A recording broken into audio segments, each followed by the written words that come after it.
کل ایک دوست نے میسیج بھیجا اور کہہ رہا تھا کہ جاپان میں اور چائنا میں مولوی بھی نہیں اور خطیب بھی نہیں، حافظ بھی نہیں، پیر بھی نہیں اور مرید بھی نہیں، اور بھی پتہ نہیں بڑے وہ کہہ رہا تھا کہ یہ بھی نہیں، وہ بھی نہیں، یہ بھی نہیں، وہ بھی نہیں، لیکن وہ 100% مطلب جھوٹ بھی نہیں بولتے ہیں، دھوکہ بھی نہیں دیتے ہیں، فراڈ بھی نہیں کرتے ہیں اور نہایت ایمانداری کے ساتھ اپنی ذمہ داری کو نبھاتے ہیں۔ اور یہاں پر ہمارے ہر گلی میں اور 4 مولوی ہیں، 4 خطیب ہیں، 4 وائز ہیں، 4 تبلیغی ہیں، لیکن یہاں پر جھوٹ بھی بولتے ہیں، فراڈ بھی کرتے ہیں اور سب کچھ جو کہ اسلام نے منع کیا ہے سارا کیا جا رہا ہے۔ کہہ رہا تھا کیا وہ ہم سے اچھے نہیں ہیں؟ اور یہ بات باہر اکثر رہنے والے یہی بات کرتے ہیں، جتنے بھی دانشور ہیں جو اپنا آپ کو ہوشیار سمجھتے ہیں اور جو اپنا آپ کو یعنی ایک چوڑی آگے سمجھتے ہیں، وہ ساری یہی باتیں کرتے ہیں۔ تو ان کے لیے جواب یہ ہے، بعض ایسی باتیں ہوتی ہیں جو ایسی عقلی باتیں ہوتی ہیں جن کی جواب بھی عقلی ہوتی ہے، یا ایسی سوالات ہوتے ہیں جن کے التزامی جواب اس طرح کے ہوتے ہیں، سمجھ میں آیا؟ تو مجھے آپ یہ بتائیں کہ ایک خالی گھر ہو جس کے دروازے کھلے ہوں اور جس کے اندر کچھ بھی نہ ہو، تو چور وہاں جا کر کیا کرے گا؟ چور اس طرف جا کر اپنا ٹائم تھوڑی ضائع کرتا۔ چور وہیں ڈاکہ کرتا ہے جہاں پر سونا ہوتا ہے، چاندی ہوتے ہیں، پیسے ہوتے ہیں۔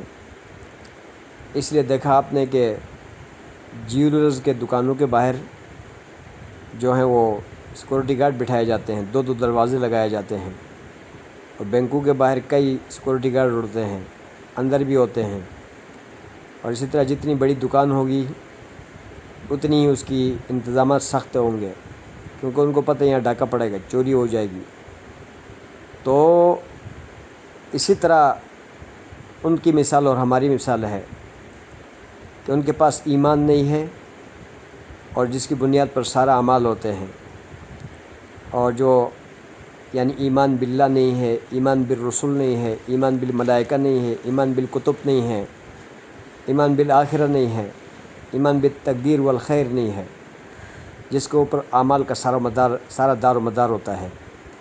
جب ایمان ہوتا ہے اس کے اوپر اعمال کا بنیاد ہوتا ہے۔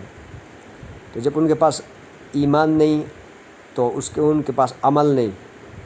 جب عمل نہیں تو شیطان وہاں کیا کرے گا؟ ان سے کیا کرے گا؟ ان کے پاس جائے گا نہیں۔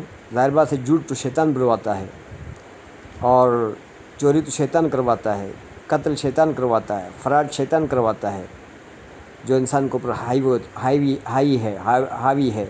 سمجھ میں آیا جی؟ اس کے نفس کا اندر گھومتا رہتا ہے، خون کی طرح دوڑتا رہتا ہے، خیالات پر کنٹرول کرتا ہے۔ سمجھ میں آیا جی؟ حدیث میں آتا ہے۔ اسی طرح مومن آدمی ہے، مومن آدمی کی چھوٹا سا عمل کا بنیاد بھی یعنی ایمان کے اوپر ہے۔ ایک چھوٹا سا عمل کرتا ہے، اس کا بھی اس کو بڑا اجر ملتا ہے۔ اس پر قرآن حدیث بھرا پڑا ہے۔ تو یہ قیمتی خزانہ ہے مومن، اور اس خزانے کے اوپر شیطان ڈاکہ ڈالتا ہے، اس سے جھوٹ بھی بلواتا ہے، اس سے جو ہے کیا نام ہے چوری بھی کرواتا ہے، قتل بھی کرواتا ہے، اور اسی طرح فراڈ بھی کرواتا ہے، سارے کام کراتا ہے۔ لیکن حضور علیہ الصلوۃ والسلام نے فرمایا التائب کمن لا ذنب لہ، کہ توبہ کرنے والا ایسا ہے جیسے کہ اس نے گناہ کیا نہیں ہے، جیسے کہ اس کا گناہ ہے ہی نہیں۔ تو شیطان کی محنت کو ضائع کرنے کے لیے اللہ تعالیٰ نے توبے کا دروازہ کھلا رکھا ہے موت کے گھر تک۔ تو مسلمانوں کو چاہیے کہ ایسی باتوں پر کان نہ دہرائیں، بلکہ اپنی عمل کو ٹھیک کرنے کی جو کوشش کریں، تاکہ جو ہے نا ہم شیطان کے مکر و فریب اور دھوکوں سے بچ جائے۔ شکریہ۔